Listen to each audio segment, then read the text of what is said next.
مریم بولی کہ اگر تم پرہیزگار ہو تو میں تم سے بچنے کے لیے رحمان کی پناہ لیتی ہوں۔ فرشتے نے کہا کہ میں تو تمہارے پروردگار کا بھیجا ہوا یعنی فرشتہ ہوں، اور اس لیے آیا ہوں کہ تمہیں پاکیزہ لڑکا بخشوں۔ مریم نے کہا کہ میرے ہاں لڑکا کیوں کر ہوگا جبکہ مجھے کسی مرد نے بطور شوہر چھوا تک نہیں اور میں بدکار بھی نہیں ہوں۔ فرشتے نے کہا کہ یوں ہی ہوگا، تمہارے پروردگار نے فرمایا کہ یہ مجھے آسان ہے اور میں اسے اسی طریق پر پیدا کروں گا تاکہ اس کو ہم لوگوں کے لیے اپنی طرف سے نشانی اور ذریعہ رحمت بنائیں، اور یہ کام مقرر ہو چکا ہے۔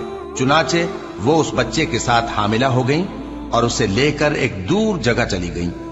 پھر درد ذہ ان کو کھجور کے تنے کی طرف لے آیا، کہنے لگی کہ کاش میں اس سے پہلے مر چکتی اور بھولی بسری ہو گئی ہوتی۔ تب ان کے ٹیلے کے نیچے کی جانب سے فرشتے نے ان کو آواز دی کہ غمناک نہ ہو، تمہارے پروردگار نے تمہارے نیچے ایک چشمہ پیدا کر دیا ہے